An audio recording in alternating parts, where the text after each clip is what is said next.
jūs ir Tomą. Aš jūs pažįstu pakankamai senai. Galbūt tai buvo pati ta kibirkštėlė jūsų pažinties su manim, mano akivaizdai. Bet aš mačiau ten nueitą kelią.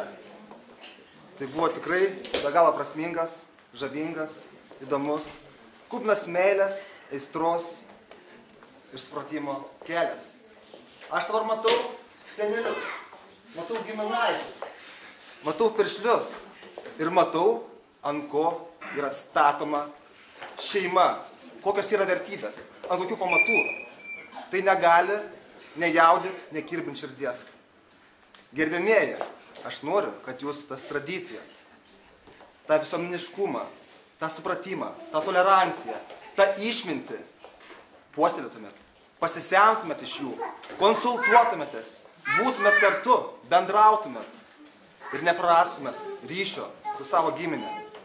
O kas svarbiausia jums, kad aistra, tas deginantis, svaiginantis žvilgsnis, tie kibirkštėlės akise niekada jums nedingtų, būtų nuolatiniai jūsų palydovai. O šypsena, kuri tirpdo atstumus tarp žmonių, nesantaikas, nesusipratimą, visą laiką jūs lydėtų visą gyvenimo kelią. Tai ne vien tik tai yra meilės supratimo garantas. Tai yra kelias į sėkmę. Ir ne vien tik tai kelias. Kelias.